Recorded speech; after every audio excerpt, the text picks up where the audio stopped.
à toi Moldu, bonjour à toi être de lumière, bonjour à toi chamane, sorcière, bonjour à toi être de la terre.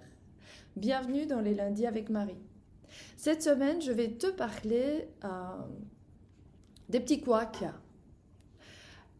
Il m'est arrivé dernièrement un couac et je me suis dit, ouais, ça ce serait un sujet intéressant avant d'aller plus avant, hein.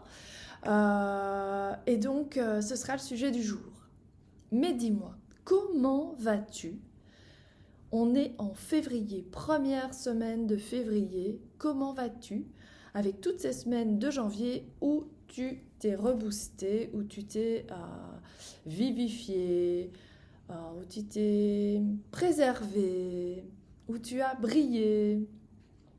J'espère que tu vas super bien, avec un vocabulaire positif et tout et tout. Alors les couacs, qu'est-ce qu'on fait quand on a une journée de couac ou quand il nous arrive un événement qui nous touche, qui nous affecte, soit émotionnellement, voilà. Alors moi dernièrement, il m'est arrivé un truc technique à la veille de donner des formations, c'est je perds mon disque dur. Je ne le perds pas physiquement à chercher pour le retrouver, il n'y a plus accès aux données du disque dur. Et là, le bazar. Je me sens un petit peu, waouh, sur le moment, là, c'était un petit peu compliqué. Donc, je dis bien, avec ça, qu'est-ce que je fais? Donc, la première chose que je fais quand il m'arrive quelque chose de compliqué, quand c'est émotionnel, parfois il faut un peu plus de temps pour prendre le recul, mais ici, j'ai appelé une personne pour lui demander de l'aide. Je dis, voilà, il se passe ça, est-ce qu'on peut faire quelque chose?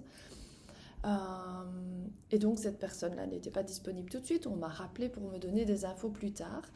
Entre-temps, pour ne pas avoir cette petite voix qui vous dit non-stop, ça ne va pas aller, tu vas pas faire ce soir, tu n'auras pas tes trucs pour faire ta formation, blablabla. Eh bien, j'ai écouté de la musique. Si, j'ai écouté de la musique, voilà, parfois un peu fort pour éviter d'entendre la petite voix qui parlait, qui me disait des choses que je ne voulais pas entendre. Donc, j'ai vraiment essayé de me remettre dans quelque chose de positif. Et puis après, je me suis aussi dit que j'aime bien me rappeler cette petite phrase quand les choses ne vont pas comme je l'espère ou comme je le souhaite, c'est « tout est parfait ». Bon, il y a des circonstances dans lesquelles on se dit « waouh, c'est parfait, ouais mais… ». Souvent, dans le moment, on ne se rend pas compte, mais plus tard, on se dit c'est vrai que si je ne l'avais pas vécu comme ça, je n'aurais pas réagi comme ça, je n'aurais pas rencontré cette personne ici et là. Et donc, on se rend compte du positif ou du bénéfice qu'on en a tiré beaucoup plus tard. Ensuite, il y a aussi les choses qu'on maîtrise et les choses qu'on ne maîtrise absolument pas. Est-ce que je maîtrisais la situation?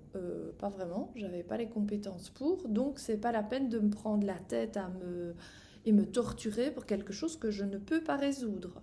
D'accord? Quand j'ai eu les infos pertinentes, j'avais un choix à faire, j'ai pris ma décision, ok, je vais faire comme ça, et là c'était moi qui devais agir et qui pouvait changer les choses. Donc ça, c'est vraiment des choses importantes. Si vous arrive quelque chose de difficile dans la vie, c'est de pouvoir un peu prendre du recul. Ou peut-être parfois parler à une personne qui, elle, va dire, tu sais, de l'extérieur, ça n'a pas l'air… voilà, je pense qu'il y a plein de solutions qui vont pouvoir arriver. Ça peut nous permettre à nous de prendre un peu de recul comme ça. Il y a les choses, donc, comme je disais, que l'on maîtrise. Il y a des choses qu'on ne maîtrise absolument pas. Par exemple, si vous avez un retard de livraison de choses super importantes, c'est pas la peine de vous prendre le chou avec cette livraison parce que c'est pas vous qui prenez le camion, qui allez au dépôt, chargez le matériel, qui reprenez la route et qui délivrez à tous les clients. Donc, comme ça ne dépend pas de vous personnellement, vous n'avez pas… on n'a pas vraiment d'avance de se torturer l'esprit et de s'en faire ou de s'inquiéter ou de pesteler. Et donc, on se dit tout simplement, moi j'utilise ma petite phrase, tout est parfait, je ne sais vraiment pas pourquoi, parce que parfois je ne sais vraiment pas pourquoi c'est parfait, mais je me dis ok, je vais faire confiance à la vie et je verrai où ça me mène. Donc voilà pour cette semaine. Le partage de comment on gère un peu les couacs. N'hésitez pas à mettre en commentaire comment vous gérez vos couacs, ça peut être intéressant pour tout le monde, ou alors des couacs qui vous sont arrivés et que soit que vous avez su gérer, soit que vous ne savez pas résoudre parce que, et alors peut-être on aura un petit live, un petit quelque chose dans la semaine pour vous aiguiller, pour vous encourager, et pour vous donner plein de bonnes ondes pour rester positive. Donc, voilà, février, on a de quoi solutionner nos petits couacs, on a la musique, pas d'infos, du vocabulaire positif et des personnes qu'on éblouit tellement on est rayonnante. Je vous embrasse et je vous retrouve la semaine prochaine. Bye!